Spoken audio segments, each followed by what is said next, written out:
Hello everyone, welcome to our YouTube channel. I am Arvind Yadav. Today I will discuss the current affair in a static GS. Let we start the lecture. We come to first question. Which state government has recently launch by उड़ान scheme. तो उड़ान scheme launch किया है Rajasthan government ने। और राजस्थान की capital Jaipur है। और राजस्थान में सोजत महरी को जीआई टैग मिला था। राजस्थान में की कैपिटल जयपुर है, वहाँ पे सोजत में मिला था। उसके अलावा हम उड़ान स्कीम से रिलेटेड बात करें तो पीएम कुसुम योजना, जिसमें से सोलर पावर प्लांट से रिलेटेड योजनाओं की बात की गई थी, जिसमें 15 लाख करोड़ रुपए कृषि ऋण तक दिया गया था। उसके अलावा और भी योजनाओं की बात करें तो जैसे आयुष आपके द्वारा अभियान आयुष मंत्रालय ने लॉन्च किया था, जिसमें एक वर्ष में 75 लाख औषधि पौधे दिए जाएंगे। उसके अलावा मैं भी डिजिटल 30 अभियान रेहड़ी पटरी वालों के लिए दिया गया था। शून्य अभियान नीति आयोग ने लॉन्च किया था, जो रेहड़ी पटरी वालों के लिए दिया गया था। उसके अलावा एक पहल कानून और न्याय मंत्रालय ने जारी किया था। सुजलम ऐप जल शक्ति मंत्रालय ने लॉन्च किया था। वहीं गो इलेक्ट्रॉनिक अभियान केंद्रीय सड़क व परिवहन मंत्रालय ने किया था। वहीं पंख स्कीम की बात करें तो पंख मध्य प्रदेश ने, पानी में लद्दाख ने। अगर राजस्थान की अन्य योजनाओं की बात करें जैसे तो राजस्थान की अन्य योजनाएं जैसे चिरंजीवी स्वास्थ्य बीमा योजना, जिसमें 5 लाख रुपए तक दिए जाएंगे।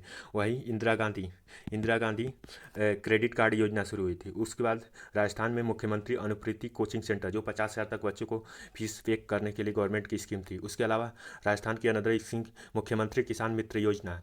उसके बाद घर घर औषधि योजना, जिसमें तुलसी, अश्वगंधा और गिलोय और कालमेघ जैसे पौधों को दिया जाता है। उसके अलावा हम उत्तराखंड, तो इस क्वेश्चन का उड़ान योजना का करेक्ट आंसर है राजस्थान। उसके अलावा अगर हम बात करें तो जैसे उड़ान, और हम बात करें उत्तराखंड की, तो उत्तराखंड की राजधानी देहरादून में ऋषिकेश है, और ऋषिकेश में लक्ष्मण झूला फेमस है। उसके अलावा हम बात करें असम की, तो असम में 3 नेशनल पार्क पाए जाते हैं, औरंग, मानस, काजीरंगा।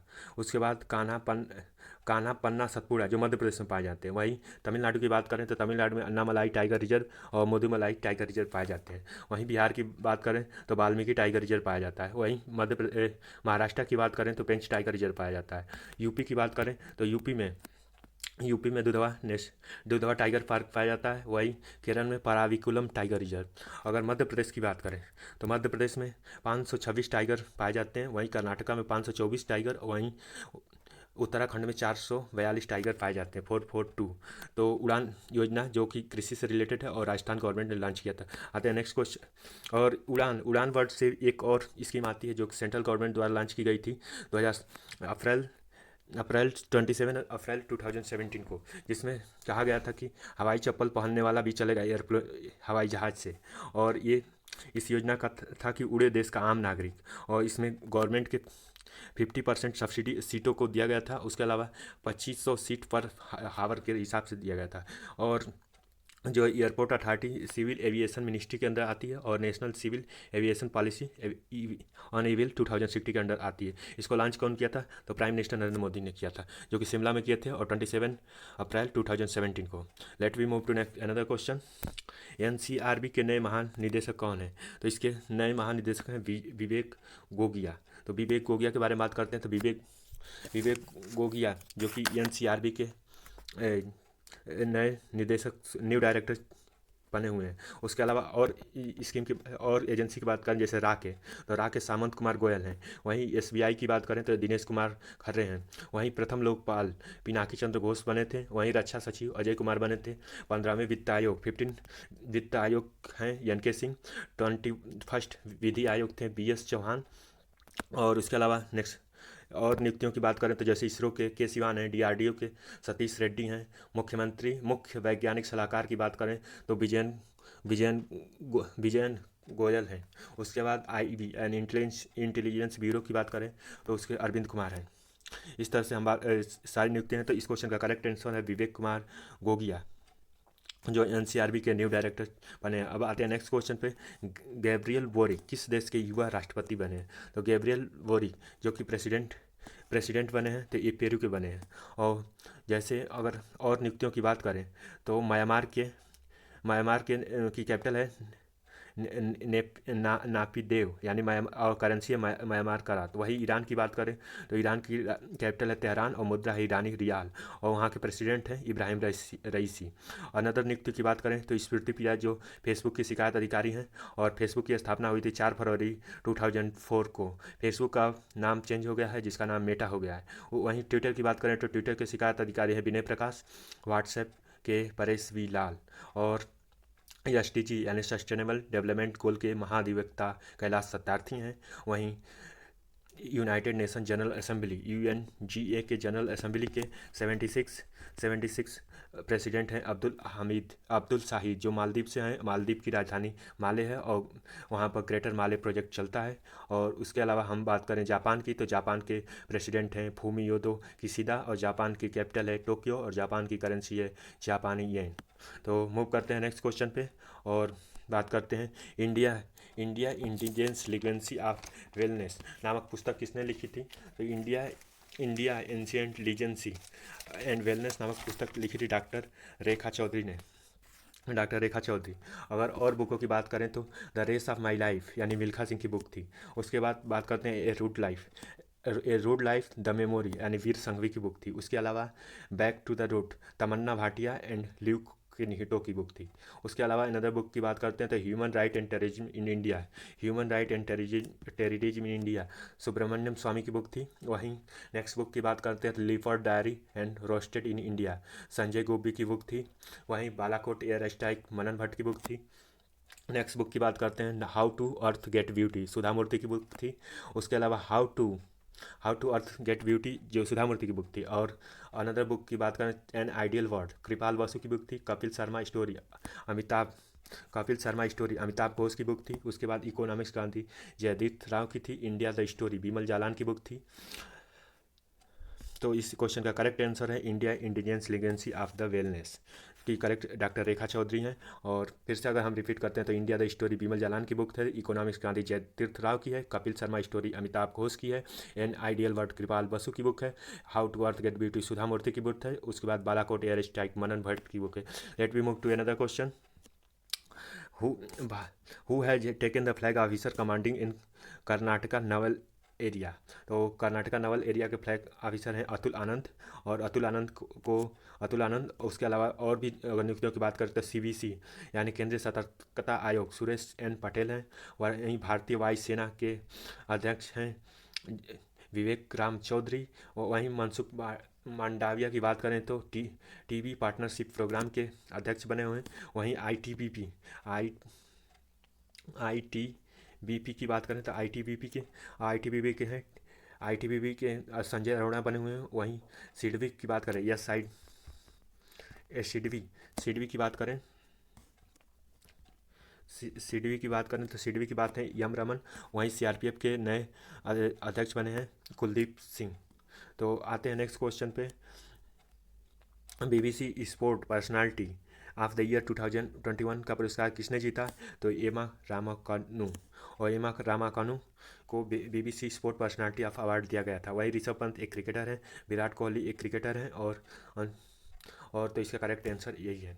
बीबीसी क्या है तो ब्रिटिश ब्रॉडकास्टिंग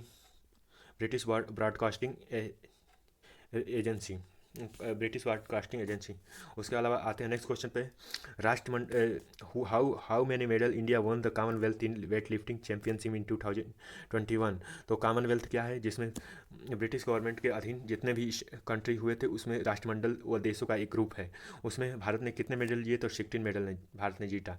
और वहीं टोक्यो जापान ओलंपिक गेम हुआ था। वो 32वां ओलंपिक गेम था और 33वां33 ओलंपिक गेम पेरिस में होगा। और उसके बाद 34 जो लॉस एंजलिस में 2028 में होगा। और इसके अलावा पैरा ओलंपिक में भारत ने कितने मेडल जीते तो पैरा ओलंपिक में भारत ने 19 मेडल जीते और भारत ने 5 गोल्ड 8 सिल्वर और 6 ब्रॉन्ज मेडल जीते। उसके अलावा पैरा ओलंपिक में भारत की पोजीशन कौन सी थी? 24 नंबर थी। और समर ओलंपिक के शुभंकर कौन था? तो मीराई तोबा था। और इसकी समर ओलंपिक की थीम क्या थी? द लक्ष्य तेरा सामने। उसके अलावा समर ओलंपिक में गोल्ड मेडल किसने जीता? तो नीरज चोपड़ा ने जीता। वहीं रजत पदक मीराबाई चानू ने जीता और रवि दहिया ने जीता। वहीं उसके अलावा अगर ब्रांज मेडल की बात करें तो पीवी सिंधु, लवलीना बोरगोहेन और हॉकी टीम, और उसके अलावा हॉकी टीम और एक और थे हॉकी टीम, और उसके बाद इन्होंने जीता। इसके बाद बात करते हैं कि किस राज्य सरकार ने लोविनिसित, न्यूलैंड और चुकुमोदिया नामक 3 नए जिले बनाए? तो ये नागालैंड ने बनाया। नागालैंड ने 3 नए डिस्ट्रिक्ट बनाए। और नागालैंड में नागा खीरा फेमस है। नागालैंड नागा मुक्ति मोर्चा यस रवि, जो कि तमिलनाडु के जो गवर्नर हैं, वो उस मुक्ति मोर्चा के अध्यक्ष थे। तो इस तरह से 3 नए डिस्ट्रिक्ट बनाए गए। तो टेस्मेनिया, न्यूलैंड और केडिया। तो अब आते हैं नेक्स्ट क्वेश्चन पर। हाल ही में recently Rishabh Pant has been the brand ambassador of which state? तो ऋषभ पंत को ब्रांड एम्बेसडर किस स्टेट का बनाया गया है? तो ऋषभ पंत को ब्रांड एम्बेसडर उत्तराखंड का बनाया गया। उत्तराखंड की बात करें तो उत्तराखंड में अभी सूर्य किरण युद्धाभ्यास हुआ था भारत और नेपाल के बीच में। उसके बाद पिथौरागढ़ में। वहीं उत्तराखंड में उत्तराखंड की कैपिटल है देहरादून। और उत्तराखंड में गंगा नदी बहती है। और उत्तराखंड एक होलिस्टिक यानी और नैनीताल उत्तराखंड में ही है। उसके अलावा अल्मोड़ा डिस्ट्रिक्ट भी है। और उसके अलावा उत्तराखंड की बात करें तो उत्तराखंड में देहरादून में नेशनल सर्वे एजेंसी है, वन अनुसंधान केंद्र भी है। और जीके की बात करें तो जल संरक्षण, जो कि मिस फेमिना मानिका सियोकंद को हरियाणा का जल संरक्षण के लिए ब्रांड एम्बेसडर बनाया गया है। वहीं नेशनल बास्केटबॉल के लिए कौन से एक्टर को बनाया गया है? तो वो है रणवीर सिंह को। माई 11 सर्कल को के ब्रांड एम्बेसडर बनाए गए हैं मोहम्मद सिराज। आते हैं नेक्स्ट क्वेश्चन पे।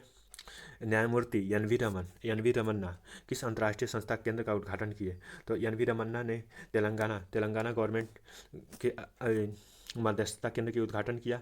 और एन वी रमन्ना कौन है? तो एन वी रमन्ना मुख्य न्यायाधीश हैं, चीफ जस्टिस ऑफ इंडिया। और भारत में कितने न्यायाधीश होते हैं? तो 33+1 होते हैं। और supreme court higher judicial body है। आर्टिकल 50 की बात करें तो कार्यपालिका, न्यायपालिका और लेजिस्लेटिव तीनों का सेपरेशन की बात हुई है। वही अगर तेलंगाना गवर्नमेंट की बात करें तो तेलंगाना के सीएम हैं चंद्रशेखर राव, गवर्नर हैं बनवारी लाल पुरोहित। और अभी 39 यूनेस्को साइट बना था, उसका नाम है रुद्रेश्वर टेम्पल। और तेलंगाना में दलित बंधु स्कीम लॉन्च हुआ था। और उसका तेलंगाना का कैपिटल है हैदराबाद। तो न्यायमूर्ति, तो इसका करेक्ट आंसर है तेलंगाना। तो let we move to next question. And golden peacock पर्यावरण प्रबंधन पुरस्कार 2021 में किसे सम्मानित किया गया? तो इसको सम्मानित किया गया गोल्डन पिकॉक पर्यावरण संबंध को स्टील अथॉरिटी ऑफ इंडिया को। स्टील अथॉरिटी ऑफ इंडिया की बात करें तो स्टील ऑफ अथॉरिटी इंडिया 19 जनवरी 1954 को इसकी स्थापना होती है। और इसमें इसके सीईओ हैं सोमा मंडल।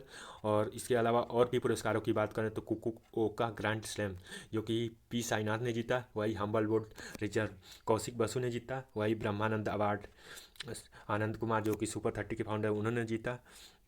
तो इसका करेक्ट आंसर है स्टील अथॉरिटी ऑफ इंडिया ने ये गोल्डन पिकॉक पर्यावरण प्रबंधन पुरस्कार 2021 का अवार्ड विन किया। Let me move to next question. And recently become the first European nation is approve the companies for the personal use।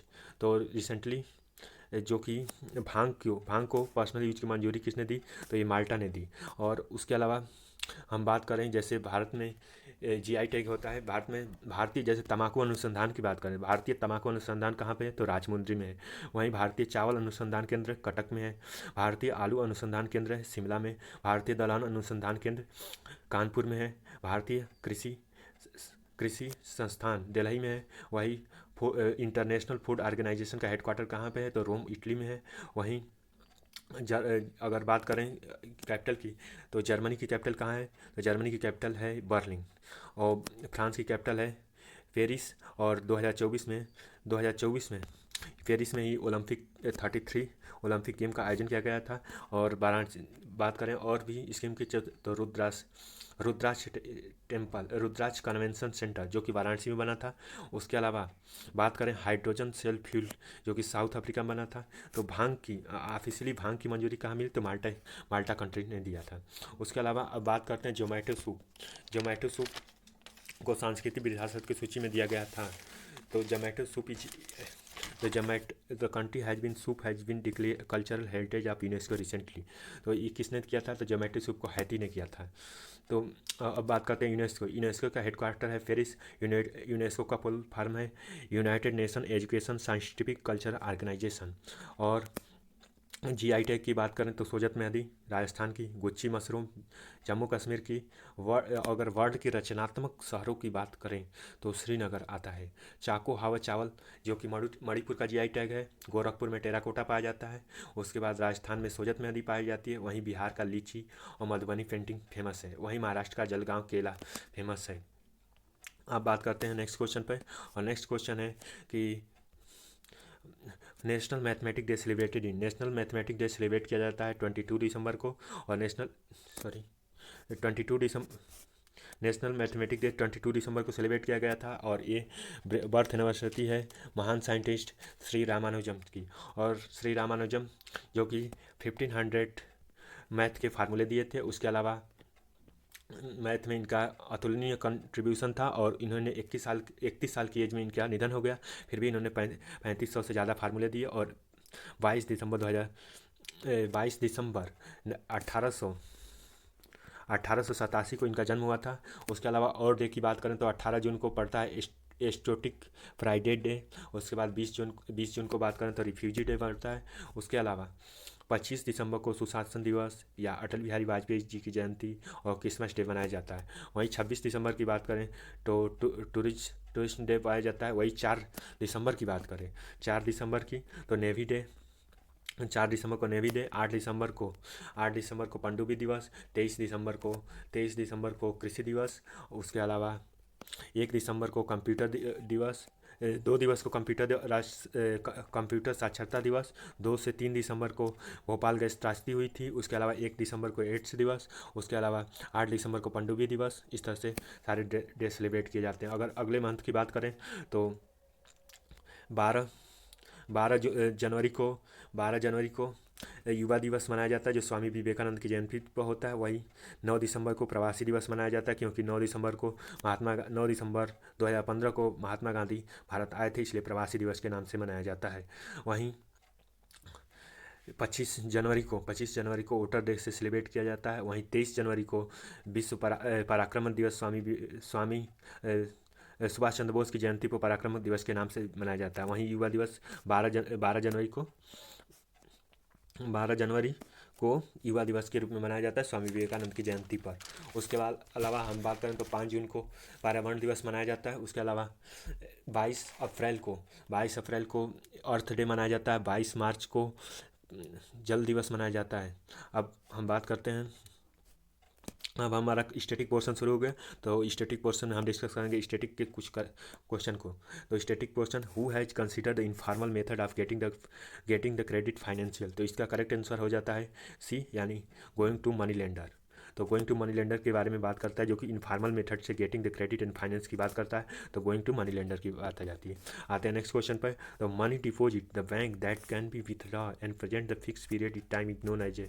तो एक मनी को डिपॉजिट किया जाता है बैंक में, which can not be withdraw और withdraw नहीं किया जाता है। A term fix period which time is known as a term deposit. तो इसे टर्म डिपॉजिट नाम से भी जाना जाता है, जो कि एक प्रॉपर अमाउंट में फिक्स किया जाता है। उसके बाद money is deposited in bank that cannot be withdrawn for a present fixed period is also known as a term deposit.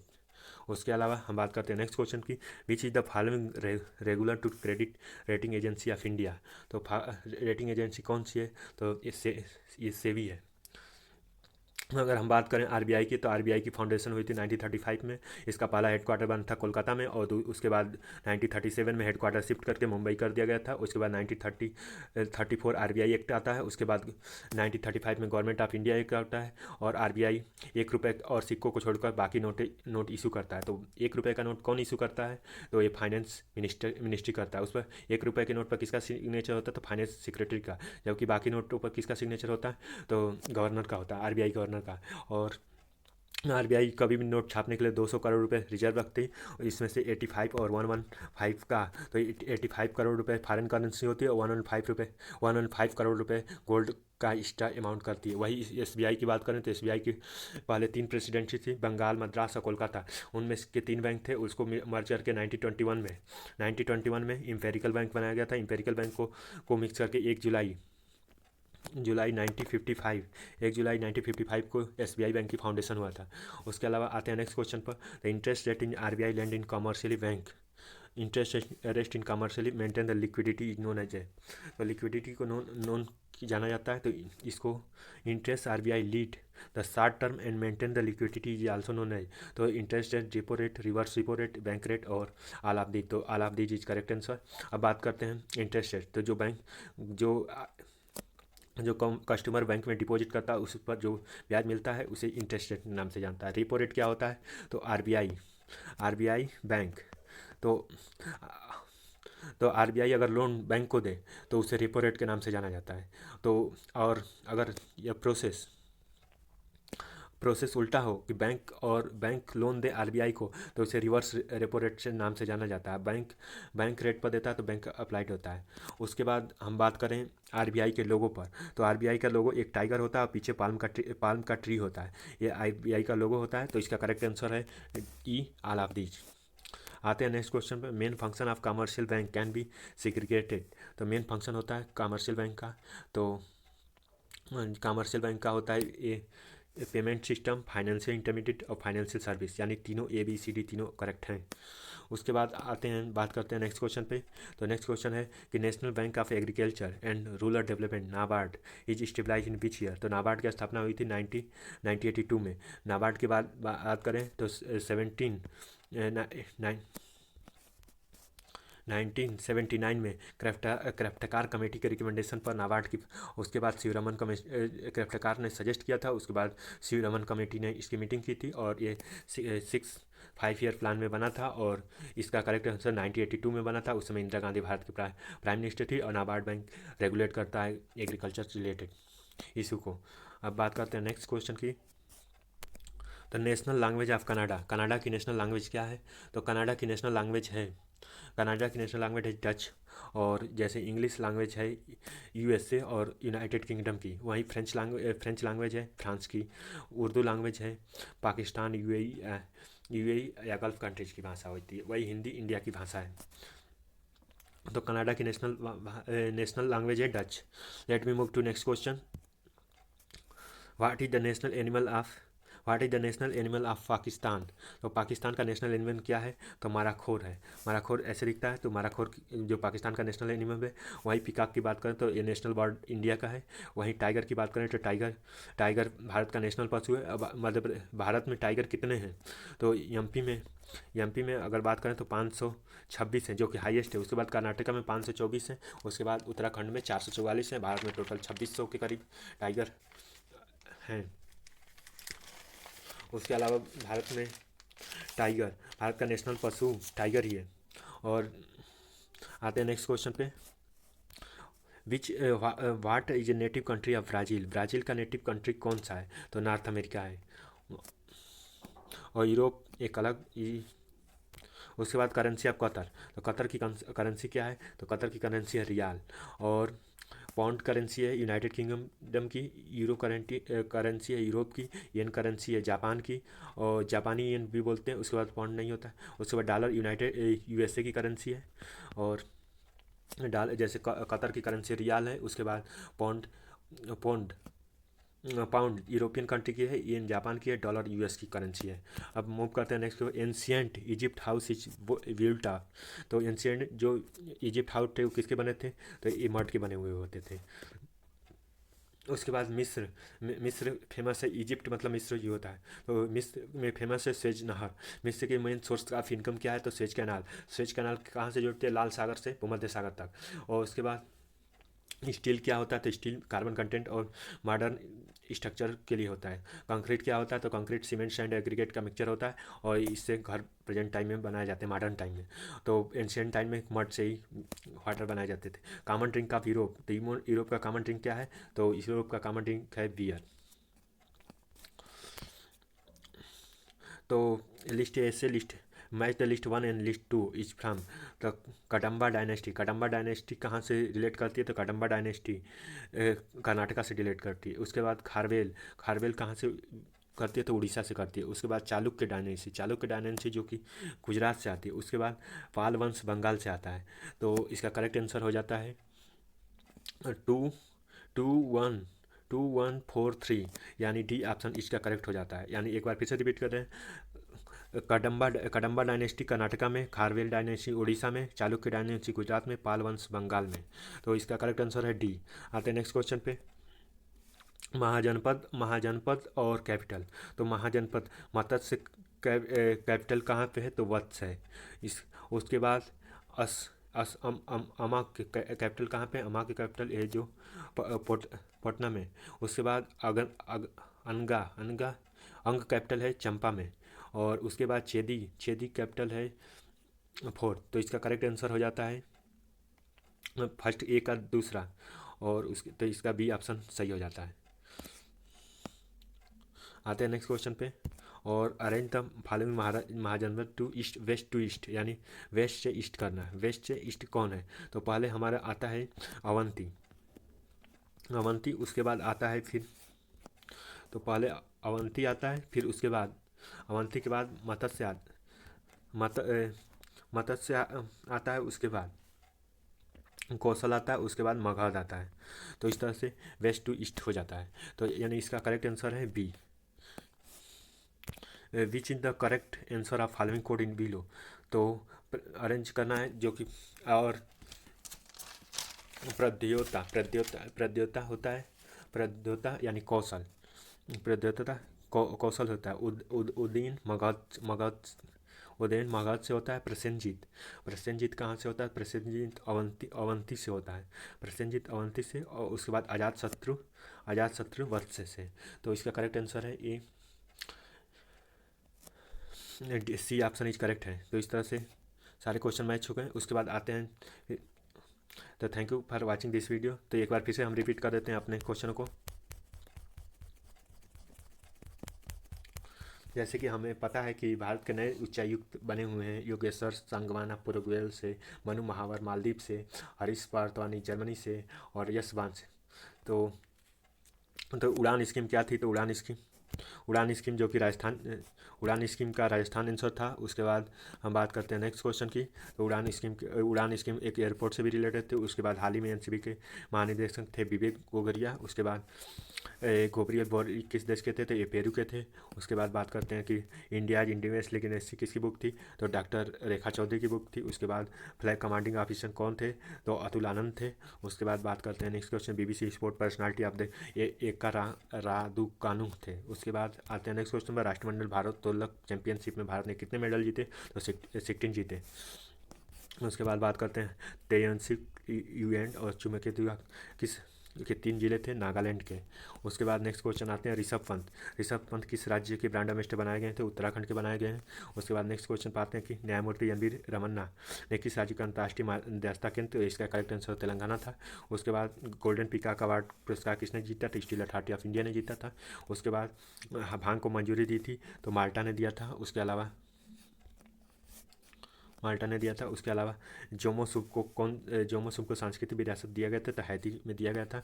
उसके बाद भारतीय गणतंत्र 22 दिसंबर को मनाया जाता है। उसके अलावा स्टैटिक पोर्शन के नेक्स्ट क्वेश्चनों की बात करें तो static question which is consider informal method is, तो इनफॉर्मल मेथड इसका करेक्ट आंसर था C, going for money lender. और आते हैं next money deposit and bank in can not be fix in term deposit, इसका करेक्ट आंसर था। उसके बाद which is regulated the credit card and rating agency is to, तो सेबी इसका correct answer है। उसके बाद RBI lead to commercial bank in short term and maintain the liquidity is also known as a, तो all of D था। उसके अलावा main the commercial bank, तो 1 2 3 तीनों करेक्ट है। उसके बाद national agriculture rural and development bank, इसका आंसर बी करेक्ट है। उसके बाद हम बात करते हैं इन नेशनल लैंग्वेज ऑफ कनाडा, तो डच करेक्ट आंसर है। उसके बाद हम बात करते हैं नेशनल पाकिस्तान के नेशनल एनिमल की, तो इसका नाम है मरखो। और उसके बाद नेटिव कंट्री ऑफ ब्राज़ील, तो नॉर्थ नॉर्थ अमेरिका, इसका करेक्ट आंसर है। उसके बाद बात करते हैं करेंसी ऑफ कतर, तो करेंसी कतर रियाल है। उसके बाद बात करते हैं इजिप्ट इन हाउस जो बने होते हैं मड के बने हुए होते हैं। उसके अलावा विच is the most commercial drink in Europe, तो बियर हो जाता है। उसके बाद मैच द फॉलोइंग करना था, तो कदम्बा डायनेस्टी कर्नाटका था, खारवेल उड़ीसा था, चालुक्य गुजरात में, तो पाल बंगाल के थे। तो यानी इसका आंसर डी था।